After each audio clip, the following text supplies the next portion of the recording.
A successful lie is not fueled by the liar, it is fueled by the willingness to the listener to believe. You can't expose a lie without first shattering the will to believe it. The Toll by Neil Shusterman is the third and last book of the Scythe series. So, in our last book, we had a lot of things. First of all, the island of Endura sunk in the water, be looking like that, the Fortnite island.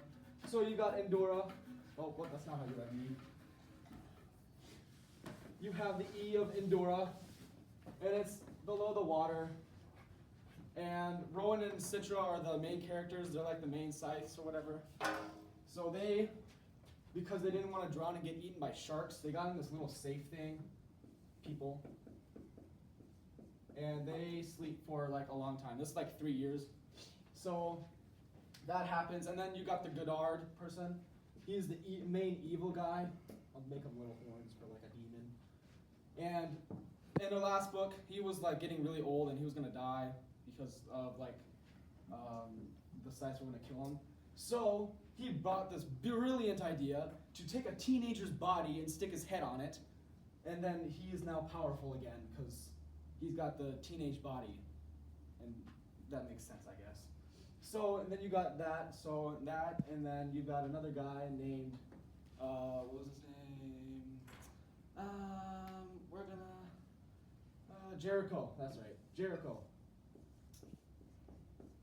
And Jericho's this guy that like goes on, because of the Endura's sunk, so he goes around the island and he like goes underwater and like takes out treasures and stuff. So he goes and he finds this big old safe and he's like, wow! That thing's got some good old goodies in it. So he brings it up and he opens the safe and then he's like, oh, that's nice, there's 2 people in here. So there's another scythe called Posuelo and he's like, hey, wait a minute, Rowan. He's the evil guy that was killing all the scythes, all the corrupted scythes, and he thought that Endura got sunk because of this trench. So that he thought that Endura was sunk because of Rowan. So he put Rowan in this jail cell, and he was nice to Citra. And then, so Godard hears that Rowan and Citra are here again because he thought they died, but Godard knows that they're here, so he goes after these 2.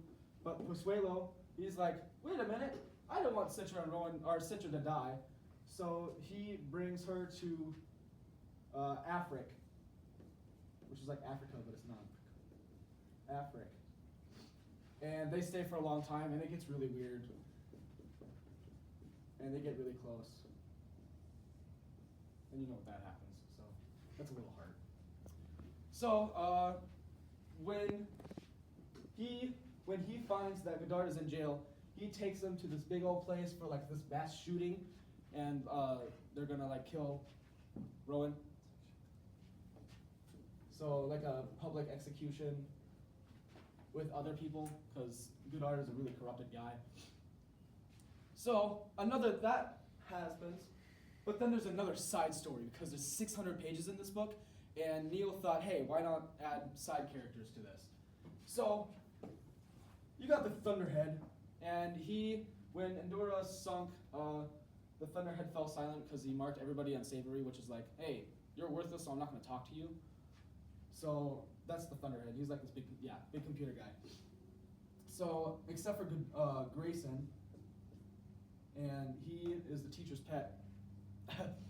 Teacher's pet, and he's with the Nimbus agents, with a whole bunch of people here. The Nimbus agents, and they see Grayson as a prophet thing, because he's the only one that can talk to the Thunderhead, and the Nimbus people, they really like the Thunderhead, so they want to be like, oh yay. So they talk to Grayson, which talks to the Thunderhead, and then Thunderhead talks to Grayson to the Nimbus agents, and it's really fun. So that happens, and then there's Morrison, and Grayson doesn't like, no, not Grayson,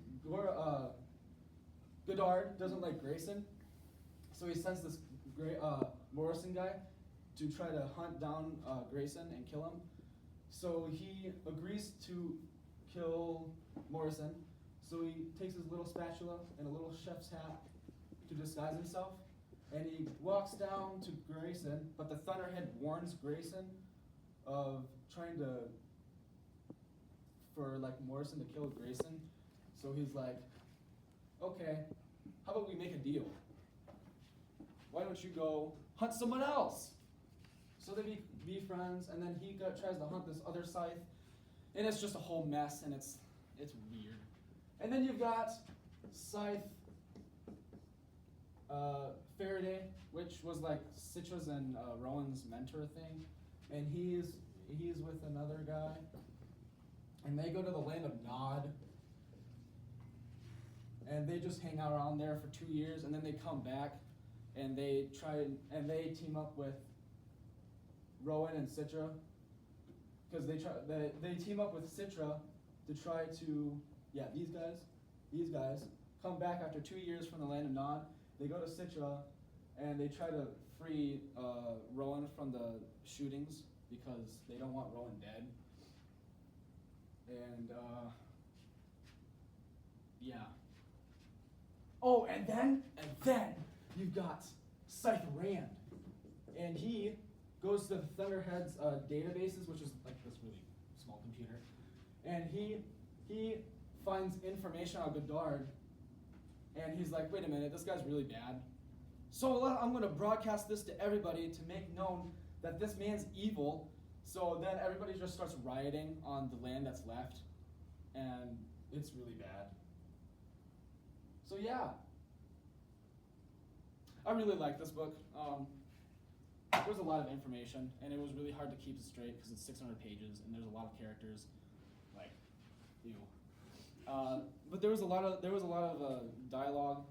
I mean, that makes sense. It's 600 pages, and it was really interesting to see how all the characters intermingle with each other.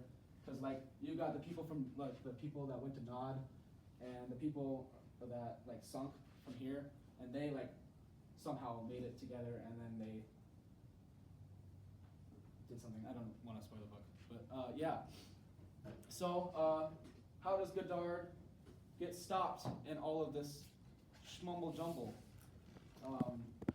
And how does Rowan escape the mass shootings? The theme, thank you, was friendship between all these other characters like Scythe Faraday and Citra and Grayson. He wasn't a simp this time, thank goodness. Yeah.